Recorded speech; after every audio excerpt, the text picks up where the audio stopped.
বন্ধুরা, আজকে চলে আসলাম কলাতিয়া বাজারের ঐতিহ্যবাহী পান খেতে। এই পান নাকি 50 বছরের ঐতিহ্য তাদের, তারা দাবি করে আর কি। এটা সেজন্য বহু দূর থেকে চলে আসলাম আজকে এই কলাতিয়া বাজারে। দেখতেই পারছেন এখানে কত ধরনের মশলা দেওয়া আছে, আমি প্রত্যেকটার নামও জানি না, শুধু আপনাদেরকে দেখাবো, আপনারা দেখতে থাকুন।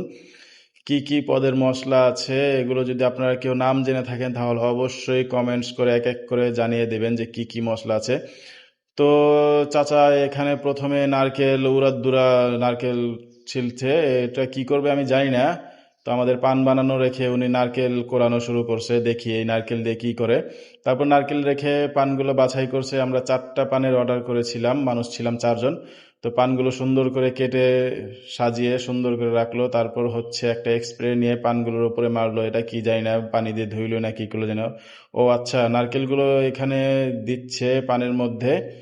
তো আমরা মিষ্টি পানে অর্ডার করেছি, নারকেলগুলো এখানে দিল, নারকেলের সাথে আরো কি কি যেন দিচ্ছে, নানান পদের মশলা। যদি আপনারা কেউ নাম জেনে থাকেন তাহলে অবশ্যই বলবেন যে কি কি মশলা এখানে সে ব্যবহার করেছে। তো অনেক ধরনের মশলা দিল, মধু টধু আরো অনেক কিছু দেয় দিয়ে।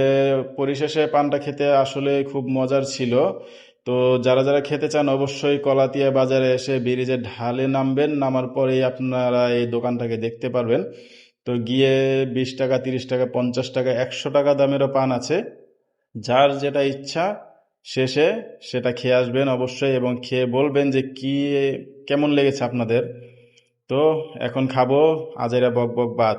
বাই।